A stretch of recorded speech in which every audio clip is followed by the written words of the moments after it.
Welcome back to one more mini vlog. ఈరోజు అయ్యప్ప స్వామి పుట్టినరోజు.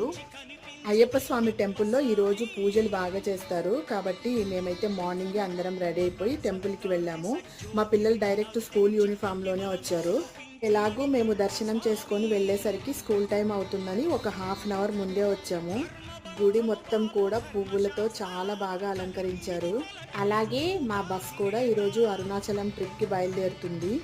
ట్రిప్కి వెళ్ళే వాళ్ళకి ఇక్కడ టిఫిన్ అరేంజ్ చేశారు. ఇంకా మేము కూడా అక్కడే బ్రేక్ఫాస్ట్ తిన్నాము. ప్రతి నెల పౌర్ణమికి ప్రజ్వల్ టూర్స్ అరుణాచల గిరి ప్రదక్షిణ యాత్ర ఇంకా తిరుమల దర్శనం కోసం బస్సు అయితే ఏర్పాటు చేస్తారు. ఈ ట్రిప్ వచ్చేసి 4 days ఉంటుంది. బస్సు ఏ ట్రిప్కి పెట్టినా కూడా మా హస్బెండ్ అయితే కంపల్సరీ బస్తో పాటు వెళ్తారు. వేరే ఆర్గనైజర్స్ని పెట్టారనుకోండి, వాళ్ళు చూసుకుంటారో లేదో సరిగ్గా బ్యాడ్ నేమ్ రావద్దు అని ప్రతి ట్రిప్ దగ్గరుండి తనే చూసుకుంటారు. వీడియో నచ్చితే ప్లీజ్ లైక్ అండ్ సబ్స్క్రైబ్.